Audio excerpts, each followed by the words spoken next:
Okay, we are back. I'm very happy to have on the Goldstein on Gelt show Peter Sims, who's an award-winning author and entrepreneur, and his latest book is called Little Bets: How Breakthrough Ideas Emerge from Small Discoveries. Peter, welcome. Thank you. What's the main takeaway that you want people to get from reading Little Bets?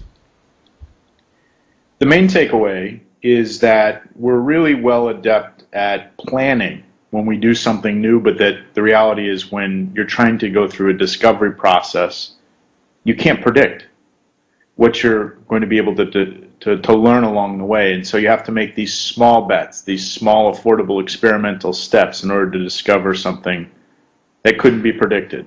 And the analogy I use is when a comedian is developing new materials. Comedians such as Chris Rock will not be able to predict what the audience will like or dislike. So he has to go out into small clubs and try a lot and fail a lot in order to discover what's going to be a great joke and a great act. And the same is true in entrepreneurship and often in life. Okay, so, my day job is that I'm a financial advisor. I do the radio gig once a week. In real life, when I talk to people about their long-term planning and their whole financial structure, one of the things that sometimes I'll find on an initial meeting is that they are just so far off the mark.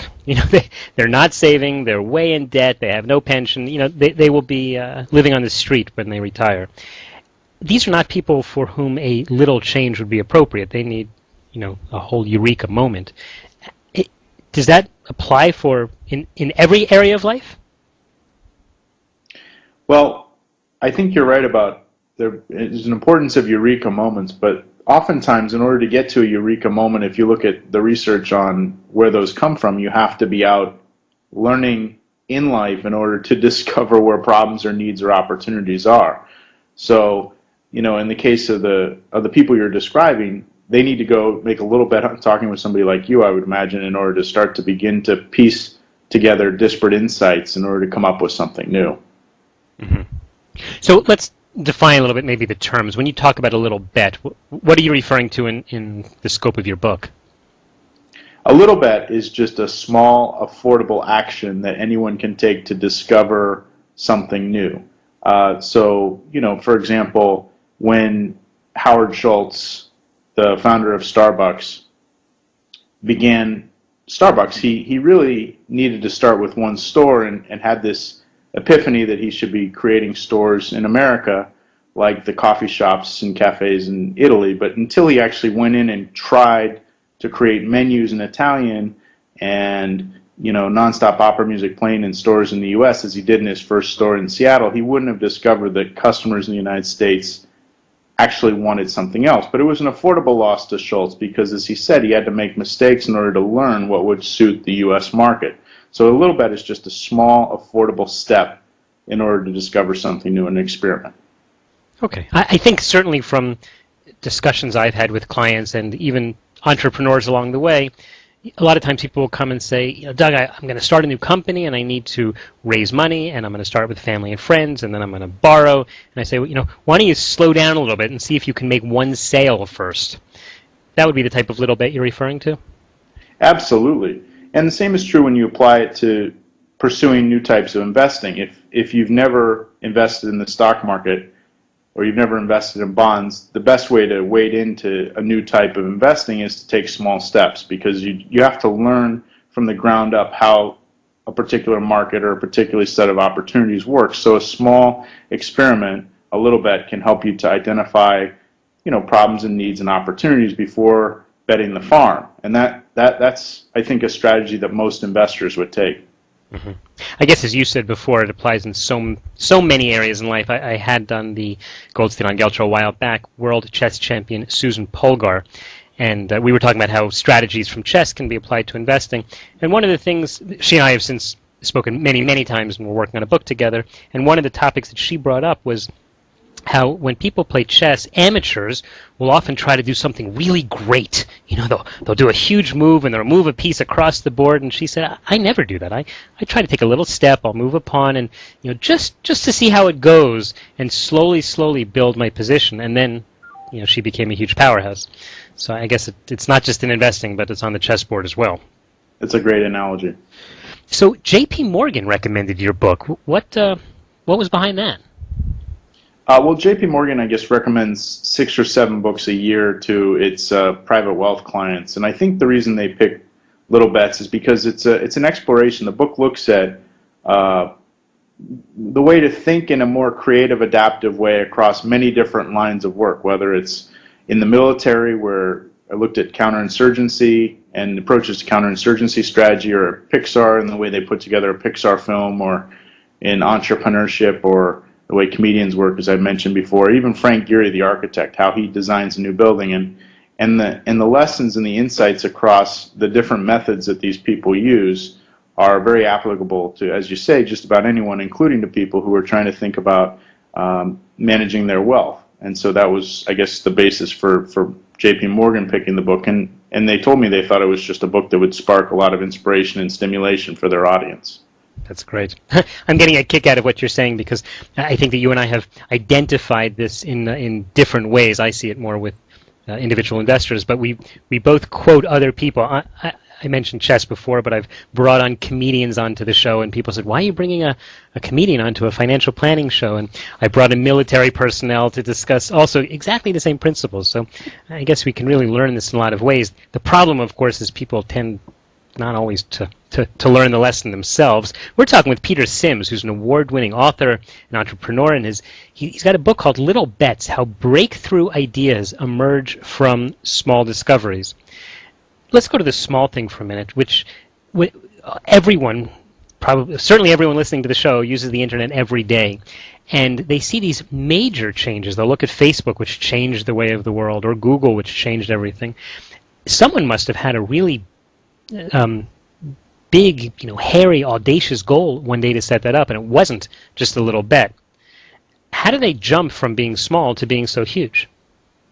Well, that's a great question. And, I think a lot of times people think that these companies like Facebook or Google are really manifestations of big, big, hairy, audacious goals. But at the outset of Google, that began as a library search project at Stanford where Larry Page and Sergey Brin were trying to figure out how to best prioritize library books and searches at the Stanford Library. And they determined that by having more sources point to books, that is, whatever books were referenced in different either articles or books were the ones that were put to the top of the list, they found that that basic algorithm could be applied to the much larger problem of web search, which was a problem that was quite new and that was one where they could make a tremendous leap from working on a small problem to a much larger problem. Now they still had to figure out their revenue model, which didn't come for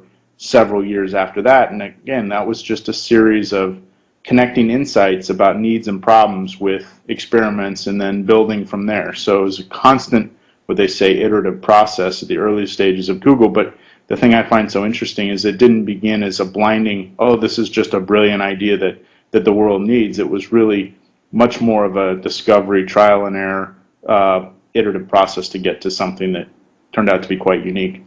And have you noticed a difference between companies who built themselves that way as opposed to, let's say, some of the companies who people listening today would have never heard of because they went out of business, that in the late 1990s they were internet companies, they got a huge amount of funding, they would hire 100 people a week to build something because they thought they had to keep up, and they had abandoned this little bets idea and just simply thought they needed to revolutionize the whole world?